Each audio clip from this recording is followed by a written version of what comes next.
Welcome to another episode of B4REAL, a social media platform giving you nothing but quality entertainment.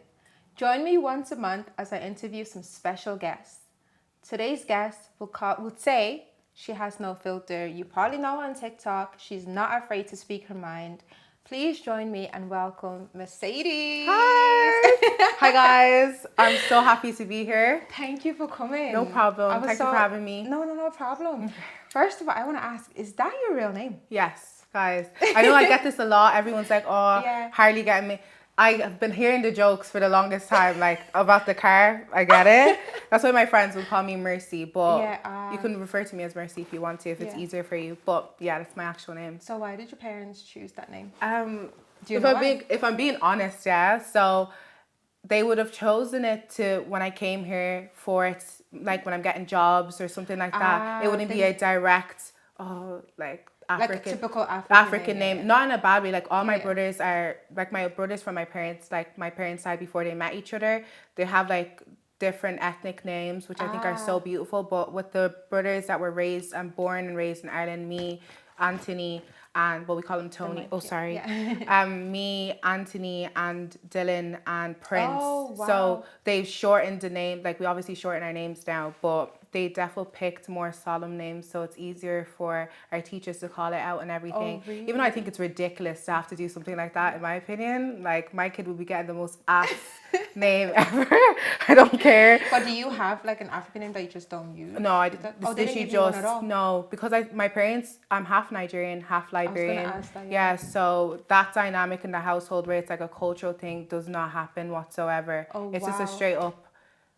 You just do what you need to do. Like they just read it off a book. Oh, really? Yeah. And they just saw Mercedes and they're like, that's what she's gonna be that's called. what she's gonna be called. Because you do believe, like, as a Christian, name holds like a lot of power. Yeah, 100%. Like my grandma, like literally named me Mercy, but then it was easier for my parents later on. That's why they call me Mercy at home. Yes. Okay, that makes sense. Yeah. I respect that. Just to touch on a few things as well. You were born in Ireland. Yeah. And your parents obviously came here when 1999. Oh, really? Yeah, it was deep. Like guys, they're OGs. Like yeah, and as you mentioned, you've had like obviously them being like Nigerian and Liberian and you being born here in Ireland. What's like your family dynamic like? So basically my parents, when they first came here, they didn't raise us. Like I'm not saying that they didn't raise us because they're gonna come for me and be like, excuse me, but they did all the work with like going and getting to pay bills and working so much, like 24/7. So we never really grew up with them. And then my 9-year-old brother came here with them when he was 9. Oh, okay. So like he's not 9 years old, but he was 9 years old. He came here. So when he was 13, I was born. So he raised me and my brother Anthony. Like he raised us. I kind of understand that because I wasn't born here. I came here when I was like really young as well. Yeah. And my my mom is from Cameroon. Okay. And when we came here, my mom, I think it's like an African thing, immigrant thing. Yeah. When they come here, they have to work. Bad.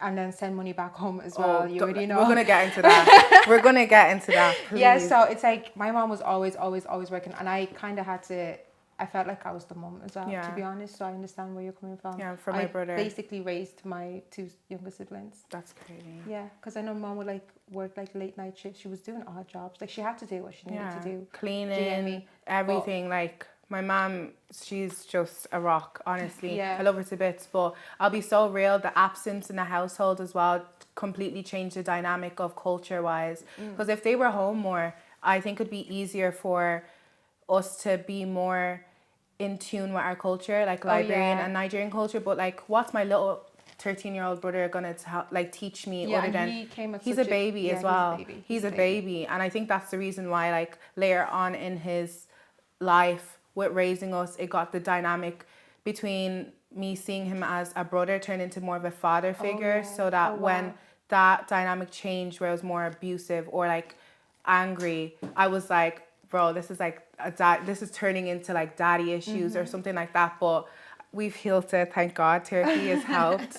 But you lived in a household with your mom and your dad. Yeah, that's pretty good. Which is really good. They weren't there, but the fact that you had that as well, it does kind of help. I'm not saying it's the best, because I do say when you want to have children, you guys are going to get sick of me saying this, be intentional, be ready to 100%. Yeah, to give in the time, the finances and everything. So because it does, I feel like I'm still struggling with like a lot of things because I didn't get the opportunity to be a child. Okay, that and makes even sense. to now, it's like I do struggle with that a little bit. But with you, it's like, did you get along with your parents? Like, was there a time where there was like friction or?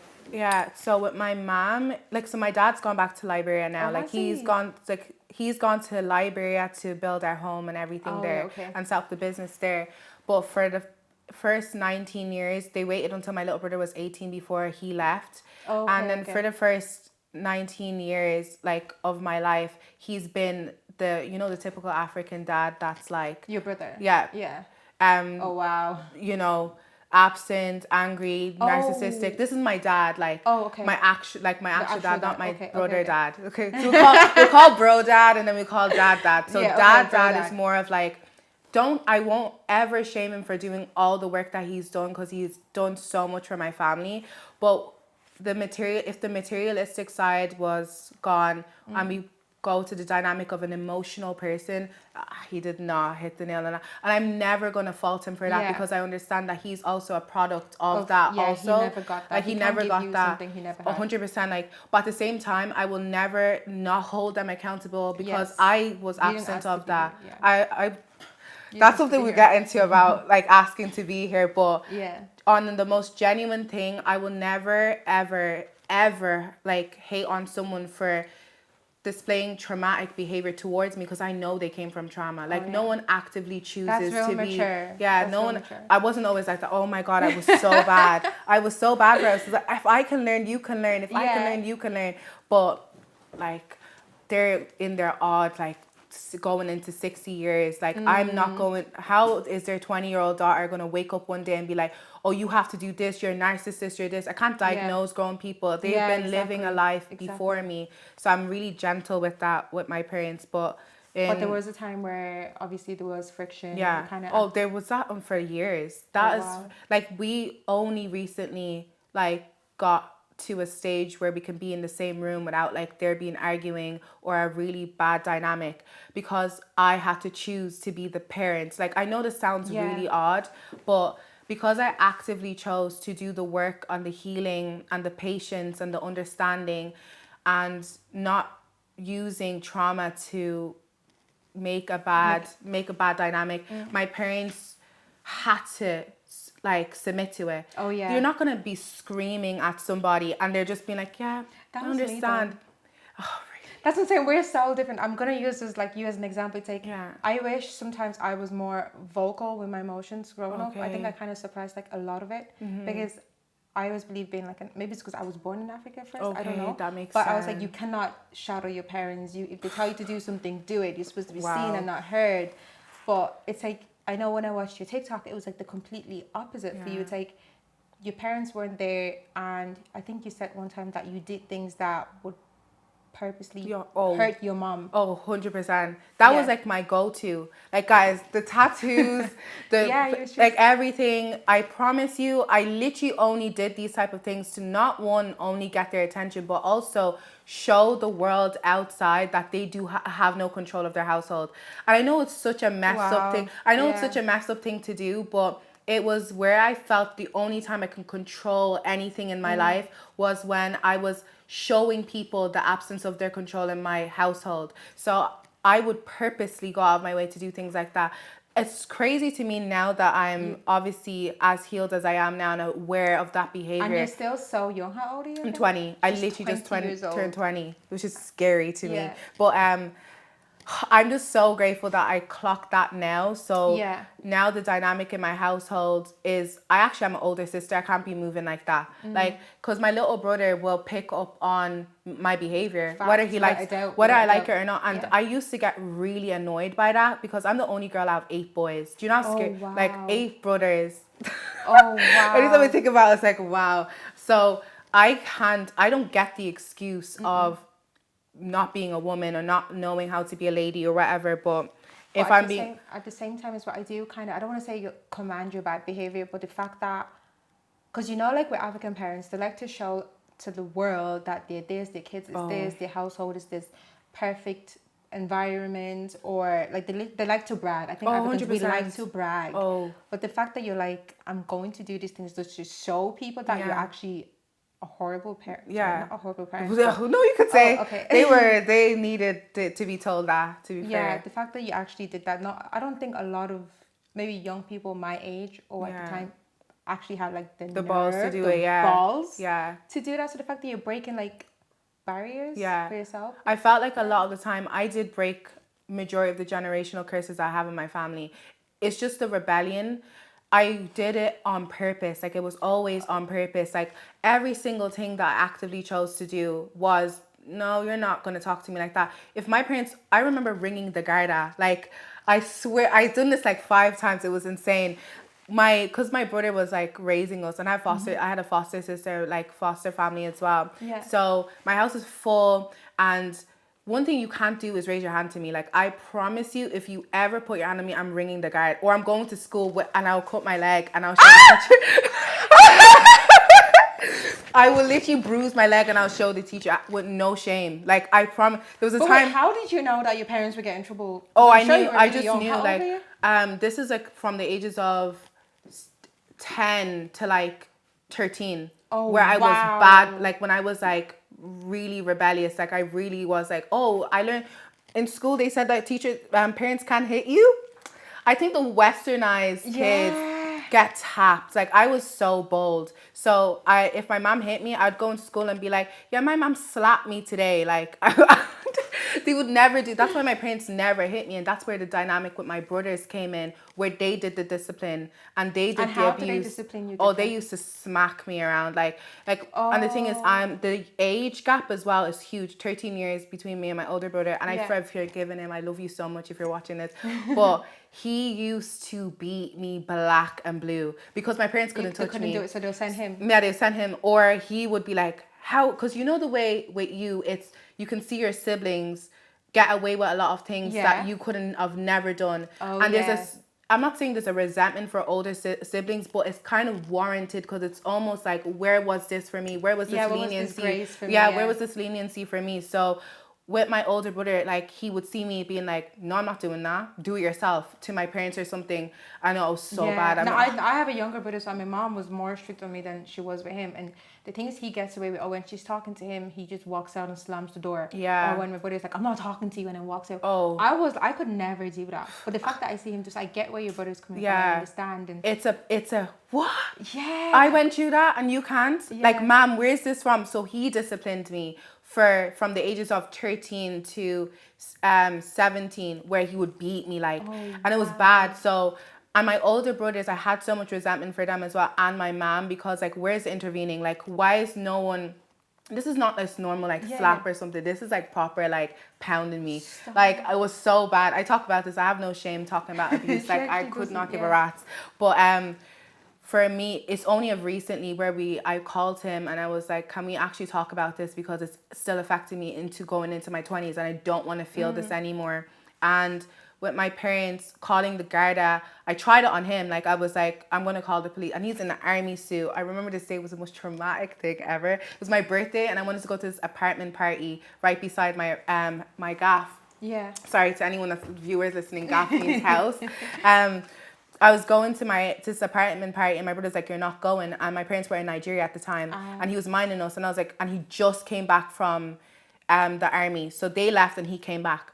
And then he was like, no, you're not going. I was like, yeah, I am going. Watch me. So I got dressed, wore the most skimpiest outfit you could ever think of in your entire life. Oh my God.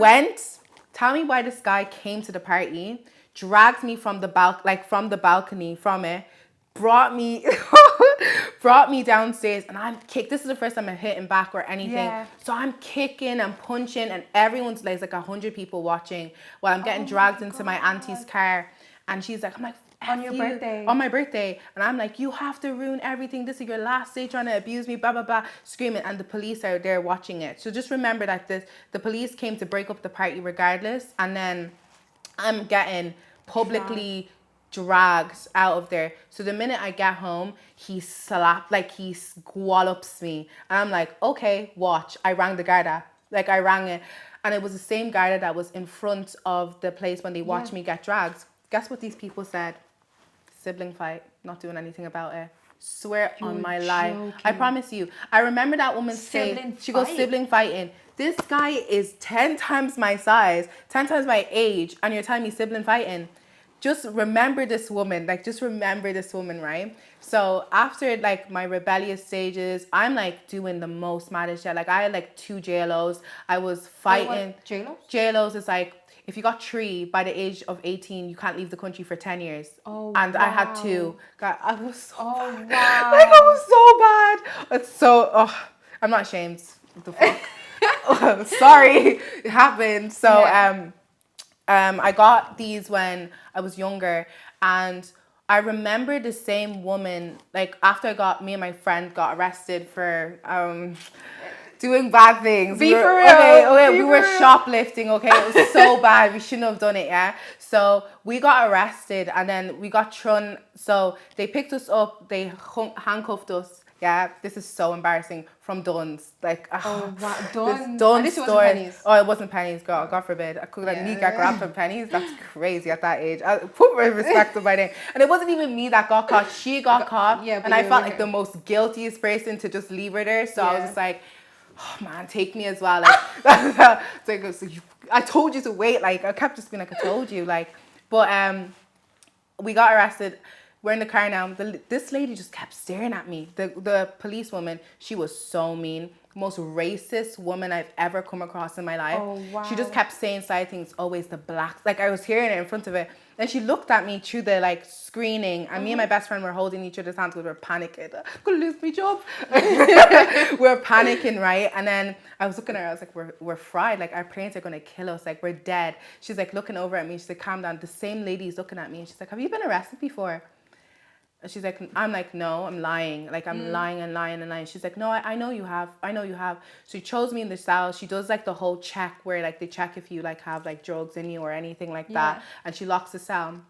And then my friend's mom. How old were you at this point? We were 15. Hey, so yeah, my dad's in surgery at the point as well. That's what I mean. I was such a effed up kid. Like, it's not even a joke. So her ma comes now, opens the cell, like I'm in the cell, we're in 2 separate cells, opens my cell door, and it's like, you fucking pack this is, she's white, like, she was, my best mate was white at the time, and she's like, you fucking this, you're actually a disgrace, I don't want you near my daughter, they said it was you. Then the lady comes, and she goes, the policewoman, she goes, remember that time, that apartment party?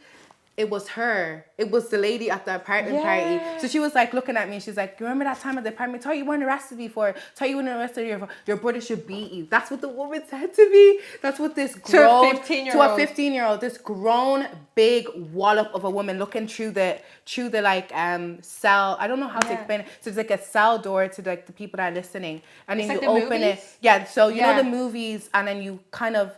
I wish I could describe it for people that are listening. Like you, like they're not in the same room as you, so but like tiny little window, so they slid it open, and she was like, "Yeah, watch, no friends now, no friends now." This grown woman speaking to a 15-year-old damaged child. I just sat in the cell and I was laughing because I knew that my mom's gonna come, but you're not gonna do anything. My brother's gone. God knows where he is gone now, and dad is in surgery. He's not even here. It's gonna be me and you. And what are you gonna put hands on me? So I dare you. Like Like I had no guilt in me. I didn't care. She came. My mom was crying. She's like, why'd you have to do this to Messy? Because she's Liberian. She's like, Messy, why you have to do this? And I was just like, I don't care. Like, I really don't care. Like, where were you when I needed you? Like, where were you in all of this thing? Now that I'm reaping the repercussions of your neglect. Oh, yeah. So, yeah, I feel you. That's what I mean by, guys, I was bad. It's so cute. Like, I'm just saying, like, at 15, you already had, you said 2? 2 JLOs. So by 15, I had 2. First was for fighting. Second one was from stealing, and then I couldn't get another one after that. Like, I was behaving myself. So I have to leave the country. I have to go to Miami. Are you joking? Is that where you're moving to now? No, I'm moving to Dubai. Oh, really? Yeah. That's so I'm going back home to Liberia because I'm doing missionary work when I'm there. Really? Yeah, for 6 months. I'm getting chills. I'm like, because I know I've seen you like out, and I know what like your rebellious stage. Not saying I've seen you in the clubs, and I've seen you. Yeah, I have, and seeing like your the way you've done a whole 360, being in Christ now, that's saying like I'm getting chills because I know how far you've come. Thank you guys. And I'm so proud of you. Thank honestly. you so much. It's crazy. I always look at myself in the mirror and I'm always like, how was this you on a Saturday night? You would have been in 22s on a table, like popping a Henny bottle down my throat or beating someone outside of the club. And I'm literally with my Bible. I'm like highlighting stuff or reading. Like the dynamic is so scary. Like the change is like alarming to me. But something that I had to come to terms with was like understanding that my parents are never going to see that change. They're always going to see me as the problematic hypertension giving child. Like I was seeking so much. I feel like at the start, a big reason why I was changing was I really wanted my parents to be like, okay, like she's okay now. But even at that, they were like, no. Oh, really? They were like, no. Till this day, I haven't raised my voice in 5 months. I haven't raised my actual voice in 5 months. And still my parents are like, you're so like this and you're so like that. And I've given up. Yeah. I've actually given up on trying to prove to them that I'm like some incredible Your saint. work, like I did my work and it's going to attest to it. My life is going to attest to it. They're going to see what I'm going to do. I respect that. And I'm just patient with it now. And you're still so young and you just need to remember like you can't keep doing like all these bad things 'cause it's affecting your life. 100%. Like imagine like being locked up again. Like that that's could affecting you. never It's not affecting them. Yeah. God forbid. Do you know what I mean? Like so, you've realized that your change is not for them. It's for never. You, and you're going to like. Have you been there before to Liberia? No, it's my first time going back. Really? Yeah, I'm going back on the 29th, guys. Pray for me. Oh, it's nice. But I'm really excited. Like to do a missionary. Yeah, missionary. Like, and I have like an apartment down there anyway, so I want to stay. First time living alone as well in a different country. So when I'm gonna go do the missionary, I'm hoping to like teach English for like the kids and all. And then I'm blessed to have remote work now, so I'm able to make money abroad while doing all of this. Yeah. So then straight after that to Dubai in Jesus' name. Amen. Amen. Amen. Amen. And what was I going to say? What made you want to go into ministry? Why Liberia? Why ministry? So basically, I was in church and my pastor, I go to a white church to anyone that's wondering, and my pastor grew up in Kenya. So his parents brought him to Kenya and they were doing the work there. And then when the pastor came back from Kenya, he brought his dad to our church for the first time and he was just talking about missionary. No, he wasn't even talking about missionary. In the back of my head was like, I'd love to work with kids. I love kids so much because I have 8 brothers. Like my whole house is just filled with children 24/7. So I was just like, I'd love to work with kids that are misfortunate and couldn't do this, especially with Gaza, everything that's going on in Gaza right now. That was what really put me down the rabbit hole almost of like, how can I help? So I'm just praying. I'm just like, oh, like give me a sign of what I need to do. So this man comes up, the pastor's father now comes up to me and we're having a normal conversation. And he's like, I spent out of nowhere. He was like, I've spent 15 years in Kenya. And I was just like, oh, that's crazy. Like, what were you doing? He was just like, I was doing missionary and I was helping the kids and I was teaching English. I was like, I really want to do that in Liberia. And he was like, really? I have like someone that is connected to in Ireland that can connect you to that. And I was just like, where are the cameras? Like, I was like, where's this coming from? I want to know. So that was like the definition of what I wanted, like what I wanted to do. And then I was just like, let me have that at the back of my head. Took his number, took everything. And I left it alone. Then one of the days I was reading the book, The Secret, and I was speaking about manifestation. I know that might seem a bit like sinful to some people or side eye, but we'll get into that because I have so many Bible verses to back my stuff. You think I don't know my thing. And then I was reading and it was talking about like ask and you shall receive, and I was just like thinking about it. So it's like, you know what, let me just change my mood and I'm gonna put out to God that I want to do this. I put on, because I don't listen to secular music at all. So I put on some music that was like high vibrational and I was listening to that, and then not even like 2 minutes after I got a call off my brothers and they're like, here, look, my older brother, he's like, here, look, do you want to go to Liberia? I can't make this up. This was 2 minutes. This was literally 2 minutes before I said, I'm going to set the intention that I want to go. I'm going. That's what I said. I'm going. And then my brother's like, do you want to go to Liberia? Like, me and the boys can pay for your ticket and you can just go. Oh, wow. And I was just like, oh my gosh. I was like, I was like, Jay, like, did you hear me? Did someone tell you about this? He was like, no, I just had a feeling that you wanted to go and that you need to get out of Ireland. And I was like, I'm going. And then that's what I've been planning to do now. Oh, And thank I'm really God. excited about it. And I think like you're the first person to actually just go and Yeah. just share your testimony and 100%. live your life and stuff. I think to anyone that's like growing up Christian and is kind of like in the fence of like lukewarm, this is one of the biggest things for me. You have to realize that God is love. I know this might sound like really crazy for some people because we've already separated what God is and made him like made source like a person and made it something that's outside of us. So what I would tell you that made it so easy for me to come closer to God and come closer to source and is realizing that God is love. This is John 4:16 to anyone that's wondering, because I don't like referencing the Bible without having like it's a back me. So it says God is love. Then I was like, what is love? What does the definition of love is? And love is kind, love is patient, understanding. It has like a whole list. And this is 1 Corinthians 3 if you want to look at it as well. You have a whole list of what it is. And then this is what really solidified it for me, where I was like, so God is love. He's source, everything that is good, kind, and anything that's absent of him is obviously hell, earth, whatever. And then I was sitting in the car with one of my coworkers and he was driving and he was about to hit something and then he stopped and I was like, thank God, we're safe. He's like, because he's atheist and he turns around to me and he's like, nothing against your beliefs or anything, but I just know.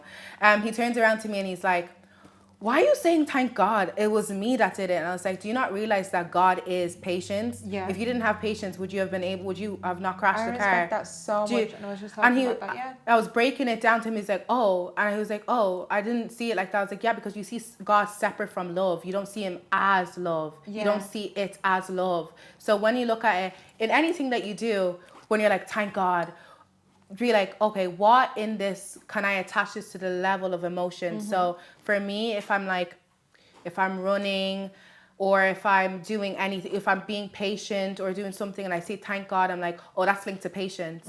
Or that's linked to every single time I do that. And then I'm like, oh, it gets so much easier to recognize when God is in the room with me or when I am emulating God or like I'm being that source, like source speaking through me. That's why I always tell people, it says, as you know, as above, so below, as within, so without. And it's Luke 21, 17. She knows the scriptures. I know my scriptures, guys. I'm not going to lie. Like, I actually proper study the Bible. Luke 17:21, it says, the kingdom of God cannot be observed. It can't be said that it's here or there. It's only within you. And I was like, whatever you feel within you will be emulated into the world, and God is love. So if you are patient, if you are kind, if you are loving, and if you are forgiving, please be forgiven. I have grown up with the most religious people, have done the most sinister things to me, and I know that's gonna be like, you can't judge a whole group of people based on like a few people's individuals, but religion has caused war. It has caused killing. It's caused everything. I am big on relationship over religion. Like I always tell people, like, be honest. Like, would you be Christian if you didn't believe in hell? Like, if hell wasn't a thing for you? And the answer is probably no. You'd be kicking it and having fun. I don't even believe in hell. I know this is crazy. I don't even believe in the Christian version of what they call hell, because it's not even described like that from my studies in the Bible and my understanding of the Bible.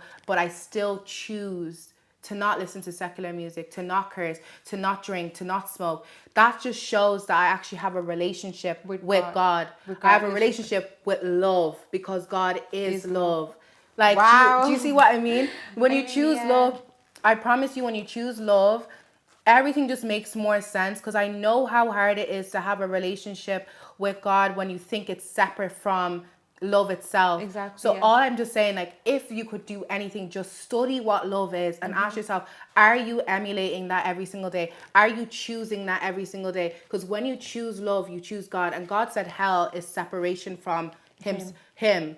And what is separation from him? Separation from love. Do you think that the world would be at the wit's end that it's at right now if everyone emulated love? No. That's true. That's why anytime I'm talking to someone that's atheist, like, if God is real, then why are people dying and suffering? I was like, when's the last time have you given money to a homeless person? Period. When's the last time have you donated? When's the last time that have you helped somebody? You are what God has given you the power and the investment in himself to put himself in you and allow and For you to sprinkle bless that others, yeah. sprinkle that all over. Why on earth would he have to intervene if you have the power to do what you need to do? Exactly. You're choosing. That's why I say hell is on earth. I know that's going to be crazy for some people to understand that. No, I totally understand that. Yeah, I but totally understand and I that. believe everyone has their own way of believing and everything like that. But in my opinion, hell, God says heaven is within you. Like it says, the kingdom of God is within you. So anything separate from God is not love, and anything that is not love is hell. And if you describe what hell is, it's happening on earth right now: war, plague, hatred, fighting, murder. It's all happening Greed, on it's earth right all- now. it's all- Greed, it's all everything. here, it's all But if here. you really think about it, if you shift your perspective and shift your lenses, heaven is happening on earth as well. Understanding, abundance, kindness, It's gold. just you. It's just not as big as Yeah, it's not, your- and that's why he says barely any people are going to make it to heaven. Not many people on earth that are living in fear right now are going to ever see heaven. Period. They're Period, never going to period, see period, it, period, and it has period, nothing to do with. And they will say, if someone loves you so much, why would they give you? Why would they not just automatically make in your brain to choose love? Are you crazy? Like, the whole point of God being as loving and God love being love is the fact that you have a choice to choose It's a choice. That's what I'm saying. It's always a choice. God is always never a going to choice. force us to do anything. Never. You can never So- choose to love. Like that's you can never not choose to love. That's Because your as humans, prerogative. we all want love. We all want to feel Yeah. cared for. Excuse and, me. I guess some people are just more so selfish. It's not. It's 100% selfish as well. I also would say it's unconsciousness as well. Like you're unaware of what God is. If you knew that God is love, you would choose that. But Period. because you think God, it comes with ultimatums and comes with this whole list of things that you have to do before you're pure enough to even be in His midst. Yeah. But like the Bible, to reference the Bible, just shows that how absent you are from actually reading the word. When you realize that God is love, it's so I just always tell No, I people, just keep thinking about it. Just keep like that should be something that you And was study. that would that be what kind of kept you pushing? Because I know, like, Yeah. I'm not gonna say it was easy or it was hard for you Yeah. to stop these things. You did say you stopped circular music, you Yeah. stopped smoking, you stopped all these things. Was it hard to kind of transition I'll from be that life to this Okay, life? at the start, it was because I stopped smoking because I got psychosis. I know that's gonna sound crazy again, but I got like really bad psychosis. I was actually admitted it was so bad. wow. It was really bad. Because I was chronically smoking weed. If am I allowed to say weed Yeah, on yeah, this? you Yeah, can say, I was chronically smoking a lot of the devil's Yeah. lettuce. We won't talk about that. But then when I got outside of smoking it, and then I obviously couldn't do anymore. My relationship ended, and I was like, I can't do this. Can't have sex anymore. I'm not have no lustful thoughts. My next man is gonna be my husband. Like I'll be so real with you.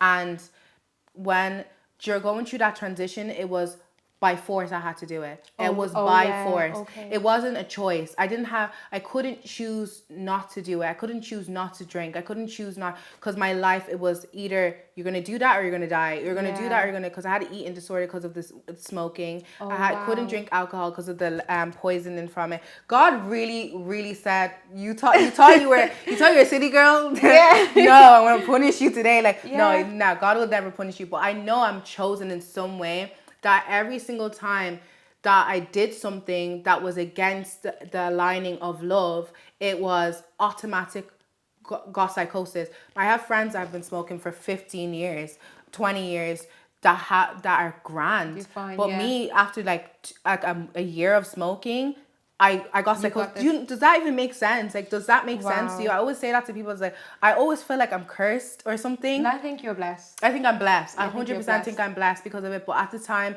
I was like, this is a curse, this is a curse. But once I transitioned from saying God is a person or God is outside of you or God is something that can be observed, and then actually seeing God as love, it made it so easy, to not drink, smoke, party, or listen to.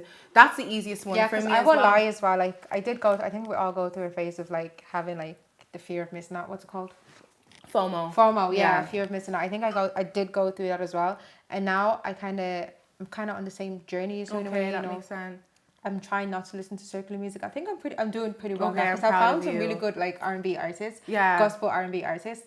Like it's not. It takes a lot of discipline. Yeah. And I've never really smoked, so. Yeah, you're lucky. Yeah. I've God, never really smoked. please, So any of my journey- babies listening, please don't smoke. Like Don't. that's the one thing. Like drink if you want to drink, do whatever. Just don't smoke. Like that's the one thing you should just put away. Like I'm begging you. Like please.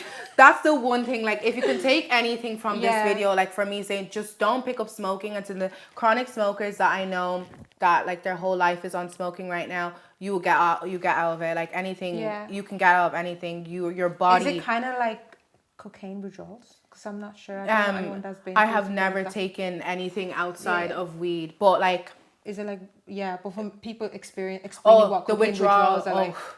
That withdrawal was not a joke. Like I had sweats. I had I was coughing up phlegm. I had derealization. Wow. I was one of the worst. I don't want to scare anyone that's trying to come off No, do you scare them? But like, no. Yeah. No, don't. I'm scared. I'm telling you now. Like when you get into it, you're gonna eventually want to get out of it. So just listen to me now. I'm telling you now. You will get the worst withdrawal phases of your like. It's horrible. No, tell them like you actually feel like a natty. Like I actually was. Excuse my language. I shouldn't say natty, but bless my soul. But I was in bed and I had like shakes and all. I just come back from Amsterdam, and I had the best screen ever. I'm not gonna lie. It was so good. Like I'm not even like I have no shame to like talk about my past or anything. Oh sorry. Yeah. I have no shame to talk about it. But I came back from Amsterdam and I was completely KO'd. And I got derealization. If you don't know what derealization is, it's a stage of psychosis where you feel disconnected from your body. Wow. Yeah, it's one of the scary. Like I don't think many people know about it. Oh my God. I don't think many people. I posted. I know a video. when I'm drunk, like blackout drunk, I don't feel like I'm in my body. Yeah. Like, this is like 9 months of this though. Oh, this wow. is I made a video on TikTok about it. Like you can go on my TikTok and I have loads of like help on it, by the way. And it got like 100,000 people. I got like hundreds and hundreds of little kids texting me about having derealization. It's one of the scariest things ever. I can't even lie. Because young kids now like vaping as well. They think vaping is better than smoking. It's not. It's really the same thing. It's the same thing. Worse. It's probably worse. Like my lungs, I had popcorn lungs for ages. Like I promise it was horrible. Joking. That's why I don't smoke. I don't drink. I don't do anything. I'm scared like to do anything putting into my body because I know my body rejects it immediately. And you also started it so young that your organs weren't fully like 100%. developed yet. 100%. I thought I was a rebel. I really thought I was that girl. And God said, hey, yeah. what girl? I'm about to humble you today. Oh, wow. I can't do anything now. I'm the most boring person. No, I wouldn't say boring person. No. I'm lit. Please. I'm so lit. I can go anywhere and have the littest time and have so much fun and be the most active and the brightest person in the room. I don't really care. I don't need anything. You don't need like all these substances outside of me to like fill me because I'm fulfilled within. Period. Yeah, I took its time, but I'm actually truly fulfilled within. So nothing outside of me can ever do it. My body rejects it. Even like I'm vegetarian. Yeah, now, that's crazy enough for a lot of people. But my body rejects meat, like completely rejects meat. Also, I love animals so much, so I wouldn't have even been. I would have eventually have to go vegetarian regardless. But every single thing. I'm not saying meat is a bad thing or anything, but my body just says nope. You think you're gonna do that? No. All the time. Anytime like my body rejects men as well. Like rejects them. It's scary. Like I remember. And this is since your transition as well. Yeah, this is my transition. It wouldn't have happened if I was my normal self. That's why I always tell people, never put your diagnosis onto someone else. People can smoke weed and be fine. I can smoke it and I will go splats. Like it's different for everyone. It's your mindset. Yeah. Whatever your mind is at, wherever your purpose is, how your body reacts to the thing that's opposing to it will be so evident. Like my ex came back from England. I'm not talking about you're not a babe, like you're not that guy, okay? But let's just say this for like help to my people that my babies listening. So my ex came back from England from playing football and we were broken up at the start. He cheated on me and this was crazy for me because I'm the like you did that, bye. I'm not entertaining you. But with this person, it was so difficult for me to be like, no, I'm not doing this anymore. So he came back and he calls me and he's like, oh, I'm back in Ireland, blah blah blah. And I go all the way till, I'm not gonna say ends because what? Actually, what? I don't care. Like I flew down to Kildare and I was like, paid for me to go up and we chilled together and we smoked up and this is, I haven't smoked in 8 months prior to this. Oh, wow. Right, I broke my smoke, and you're a footballer, why are you smoking, bitch? Yeah. Sorry. But why are you smoking? But, so we chilled together, and I was like, I don't want to actually smoke. Like, he was just like, oh, just smoke, whatever. Like, we go to his boy's house, smoke, leave. Tell me what this guy's face started morphing. Like, his face was changing. I shook like that the whole time. I was shaking. I was like, I want to go home. I want to go home. I want to go home. So it was going to kill me. On everything I lived for, I thought he was going to kill me. Even though he's a sweet soul. Like, he's not one of them, like, weird, like, tapped fellas. But, like, what are you going to do? You're Irish. Like, what are you actually going to do to me? No offense. Like what are you actually going to do to me? He's, like, some innocent, cute, like, sweet person. So you're not innocent or sweet. You're actually a demon. But yeah, like your body's now like rejected. That's when I knew. I was like, oh, I can never get back with this person in my life again. Even if I tried, my body would say nope. Have you gone back? No. Good. Thank God. We thank God. And how's your celibacy journey now? It's actually so easy. Like, I feel when you desexualize your mind, it's so easy to not like crave sex. Good. Like prior to, like, I was exposed to like pornography. Is this okay for me to talk about? I want people to learn as much as they can. Yeah. I was exposed to pornography really, really young, like at like 11. Like, so this tapped girl. So this really tapped girl, to any of the viewers listening that don't understand what tap means, it's just like crazy. Yeah. Used to like force me and my sister-in-law, foster sister, to watch porn all the time. I don't know what it was. She just kept forcing us to at 10, 11 years old. So my brain's already hypersexual. You're joking. I swear. So my brain's already hypersexual. And then there was this like family member that like, am I allowed to talk about this? Be for real. Okay, be as honest as you want to be. This is a trigger warning to anybody that's listening about SA. So just to prepare you for it, because I know a lot of people. But so she used to force us to watch it. So my mind is already hypersexual. I already think about like sex all the time now. So then he wasn't my cousin or anything, but he was like 13 years older than me as well, or like a little bit older than me. And he used to like come over to our house to like take care of me and my brothers. Like, they don't even know this. They're going to be like, what? And they're going to be like, what? My therapist knows this though. And then what had happened was he used to like make me do like weird shit when I was younger. I swear, like at 10. To him or just to him? Oh my. And then, or sometimes like the girl would make me and my sister-in-law do it to her, like foster sister to do it to her. And she's like, they're like 18, like above age. Think about an 18-year-old and a 10-year-old. Like, it's disgusting. So when I think about it now, that really, really messed up my receptors when it came to like anything sexual. So growing up past that, it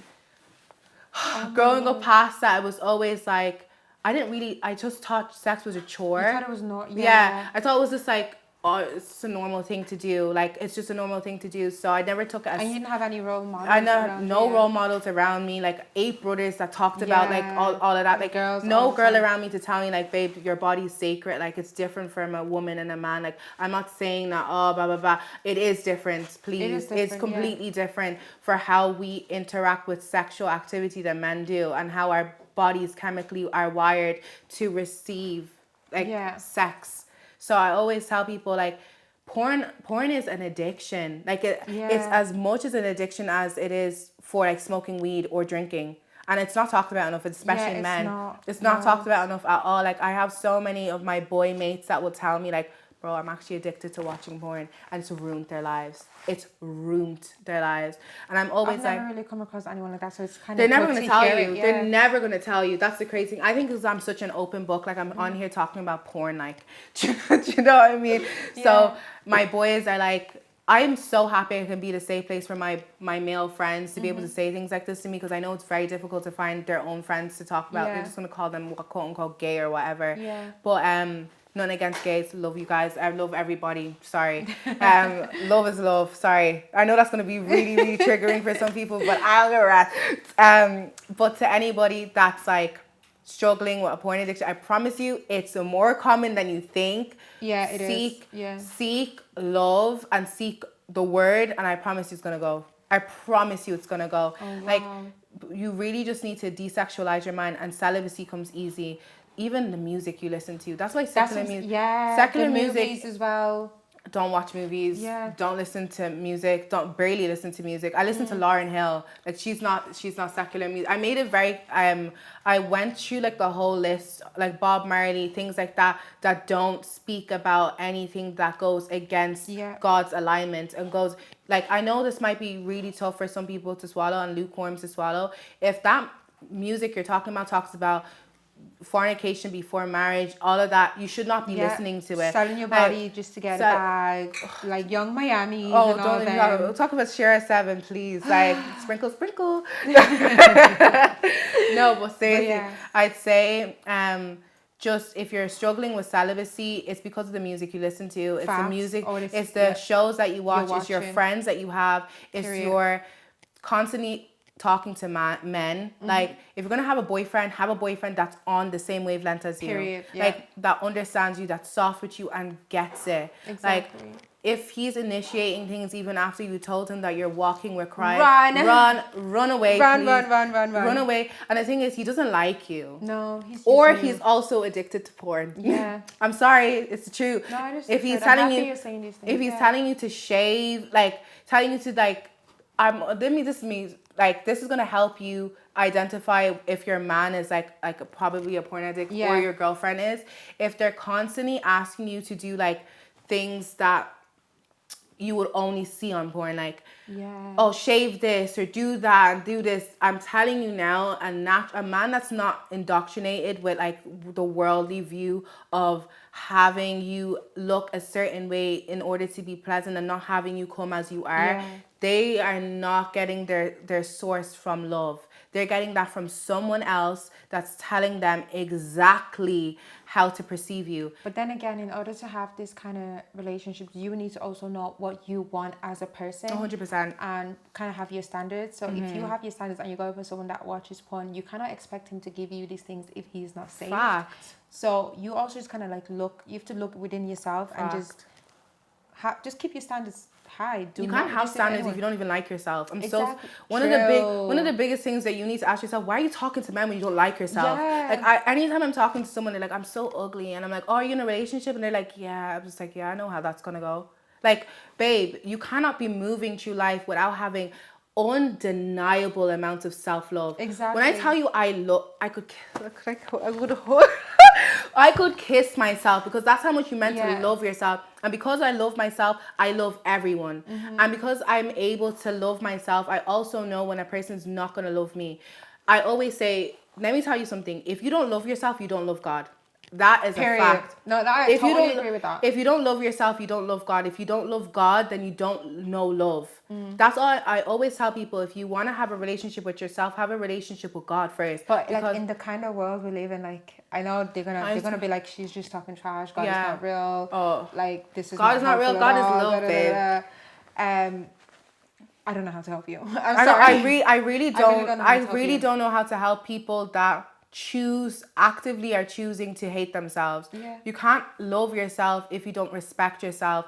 And you also, when you have like respect for yourself, your friends are so much better. Like the quality of people that are in your life as well. And if you're... It might be lonely for a while. It does get better. My friends are the most I have the most intimate relationships you will ever think of in your entire life with my friends. And you're so blessed to have that, honestly. I'm so blessed. So blessed. Because not many girls have that. When I tell you, I could cry thinking about my friends like on the realest thing ever. Like I'm so blessed with the relationships I have in my life right now. And they're all Christian. And they're all on Christian, all on their wavelength, all like the most loving and the kindest people ever. Like we have Bible studies and all with each other. Like, it's the cutest thing in the whole world where we literally sit down and just spread love. So take the lonely isolation period as learning. I spent 3 months without my phone. I think that's what really, really helped me get closer to God. I know it's hard. Like I'm not really gonna, you know, that's why I always say my body rejects everything. I lost my phone in Paris, so there was no way of me. I was on a solo trip, so I lost my phone in Paris. My brother had to like fly get me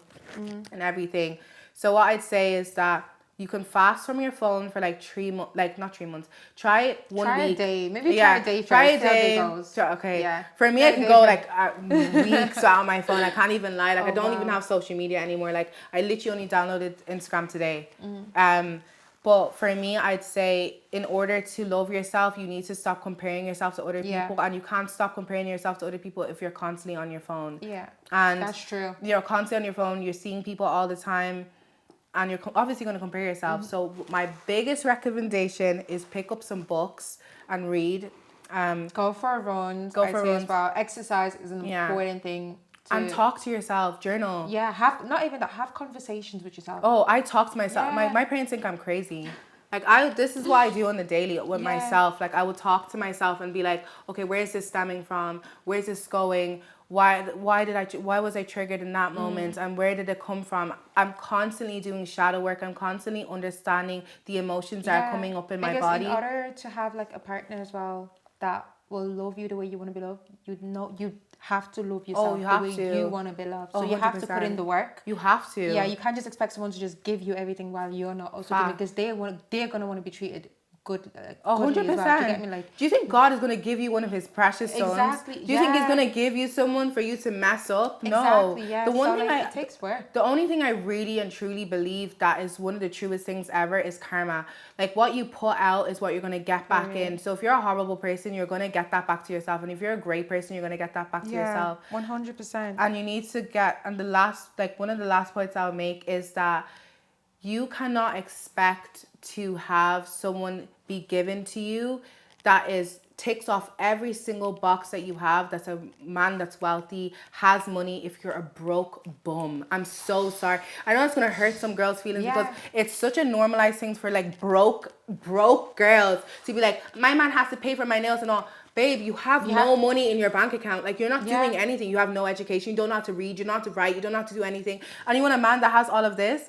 Babe, no man is checking for you. Like, you're going to get these bums that want to use you. Literally, they're going to use you. Maybe give you, like, money a couple of times. Oh, they're fraud money that they got off some fella called Podrick from down the block, babe. They're going to do, like, they're not going to treat you like the way that you want to be treated. Yeah. Be the person. Provide everything that you want a man to provide for you, for yourself first, and then be like, Ferris, you want to provide for me? Thank you. Yeah, exactly. That's all you have to do. And it's come easy for them. It's not like you're going to be asking for it. They'll just know that's something that they'll do. Okay, that makes so much sense. Yeah. And also make sure your relationships aren't escapes, because a lot of you guys are addicted to men and addicted to women. Yeah. It's actually scary. Like, the reason why you're chronically cheating is not because you actually like being in a relationship and you actually like doing all of them things. It's because you actively are telling yourself that I need this person to escape from myself. Yeah. You don't want to be held accountable. You're afraid of loneliness. You don't want to be sat with your thoughts. You don't want to speak about yourself. You don't want to learn about yourself. Yeah. So what you're going to do is choose to go get a distraction, get with a woman, and then when that woman starts seeing you for who you are and starts calling out your BS, you're going to go cheat. You're going to go find another woman to play the new calls play to, or find another man to find a new calls play to. Find someone that's easier. Yeah, find someone that's easier, or find someone that doesn't know you. Or doesn't know their worth. They don't know you, and they don't know your actual character. Exactly. If they knew your character, do you think they would check for you? It's because you're gonna put up this fake persona on every single time that you meet a new woman, and every time they remind you of the true version of yourself that can't communicate, can't talk, can't read, has nothing going for themselves. Then you'd be like, "Bun this girl, I'm gonna find someone else." Put this fake persona again. Do this whole cycle, breaking and breaking women. And just a tip for girls as well: if you want to date guys, and if they're in your inbox, obviously we all have like multiple of them. Just tell them you don't want to have sex for a period of time, and then see how they react.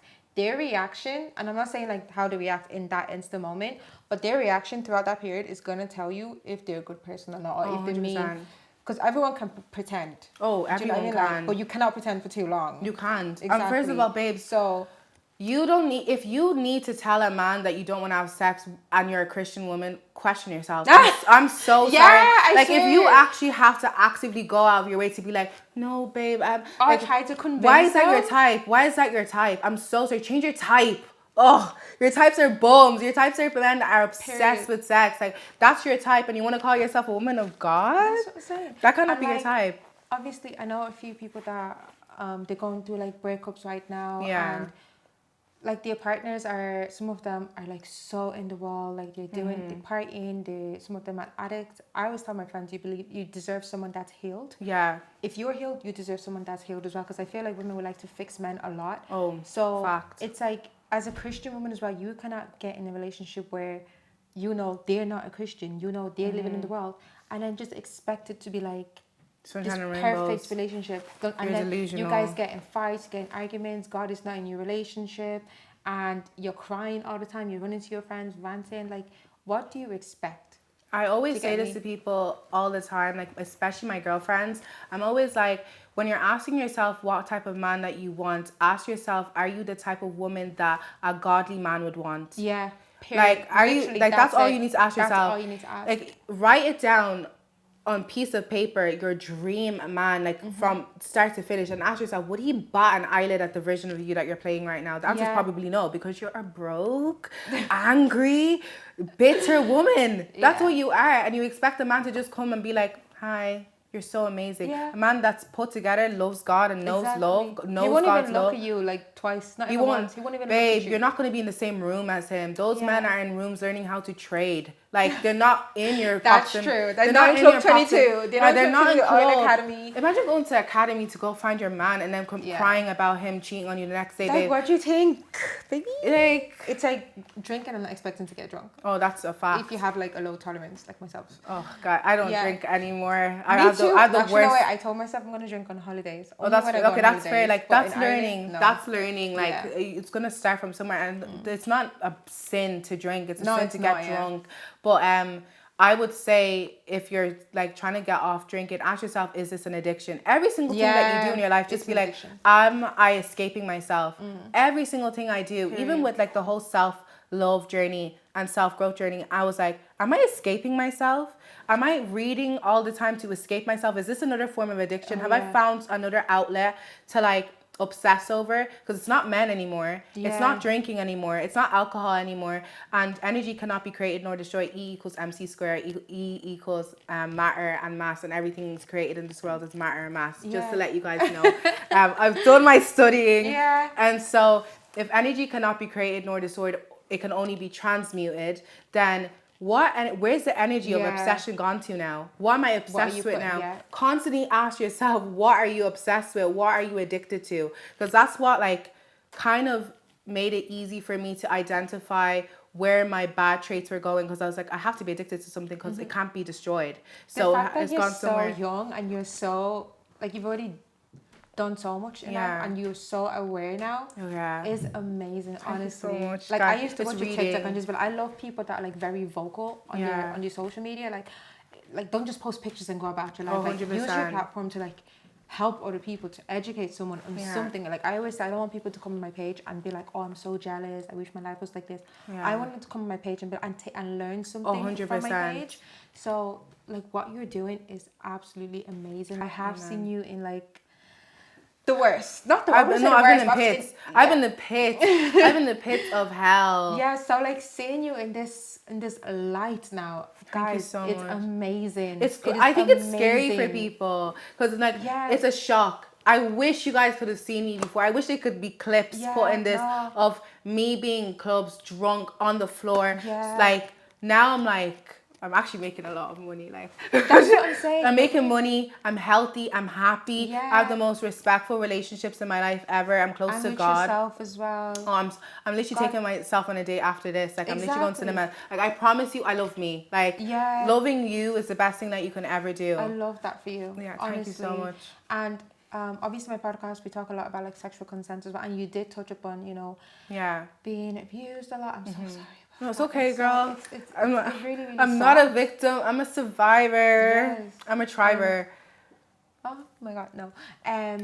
Is there any like other tips sexually wise that you can like just give to like younger people? Because I would say you're a young person. You're only 20 years old. Like, are there like any instances, like situations that you've put yourself in that you're like, that other girls can kind of learn from? That if you're in this kind of position, run, kind of leave, don't wait till it's too bad. Oh, 100%. So I was like the most psychotic person ever. I'm not even surprised. One of my exes are in jail. Like, this is not even a prank. Like, that's my life. Like, it's so embarrassing. Like, when I think about it, like, what was I thinking? But I had a really abusive boyfriend. Like, I'm talking about really abusive boyfriend. And one of the big things for him was me like having male friends. I love my male friends so much. They're like my besties. I really do adore them so much. I could cry thinking about all my friends. Like, Jenny, I'm so blessed. I love oh my that God. you even have like a good community of people. Like, Oh, like yeah. I said before, not many people It's have that. really They struggle hard to find genuine people. Took long Yeah. though, but I asked God and He gave it to me. Yeah. Like I deserve it. I'm still waiting. So you will get it, girl. We can go out. Like we will. Okay, yes, please. Leave it oh yeah, true. But we will go. We will find our time. Okay. But one of the biggest things I always say to with my last relationship, no, 2 relationships ago, this is the most abusive. Like he was like a drug dealer and all. I'm not gonna bait your ass because I don't want you to go to like prison or everything. But he used to choke me and used to like. I'd go out with my lad mates, and this is when I used to smoke a lot, and he'd get mad about it, and he'd be like, I see him the next day and like pull up to my work and stuff like that. So consent, when it comes to anything in your life, has to do with the way you respect yourself. Oh yeah, we did touch on that. Do you honestly think that a person that loves themselves would ever put up with the BS most of you guys are putting up with?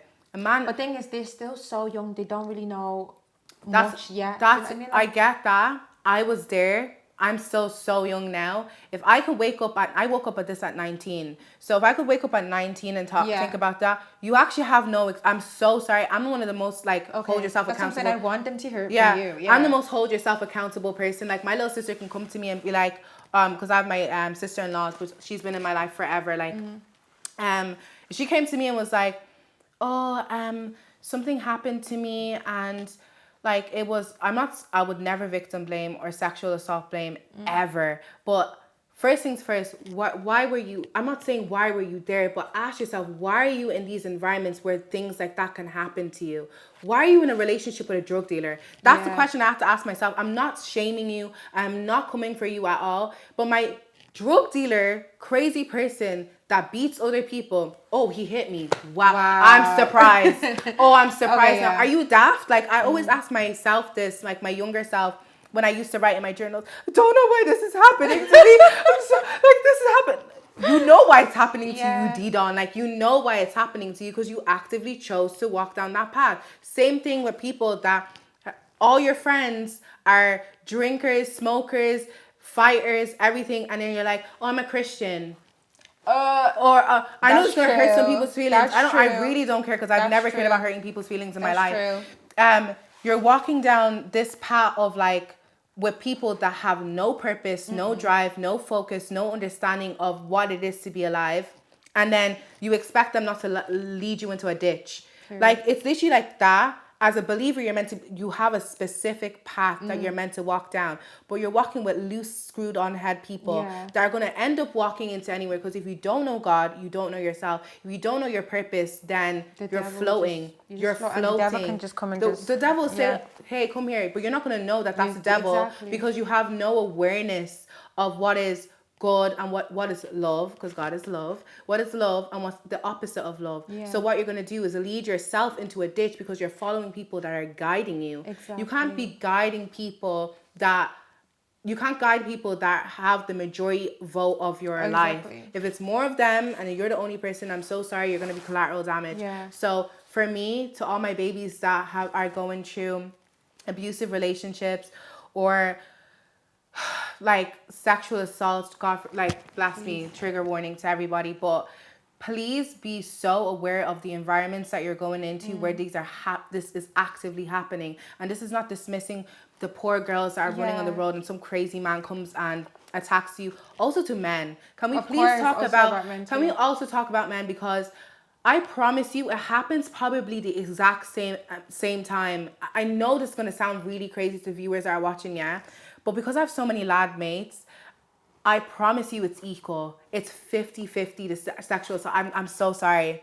It's probably it could be, I'm not even joking. It's kind of scary. Like, I'm not even smiling or saying anything like this to be like, the way men have been abused by women, older women, is terrifying. It's terrifying. And then that's the reason why they become really hypersexual in their older years, and that's when they start treating women like poo.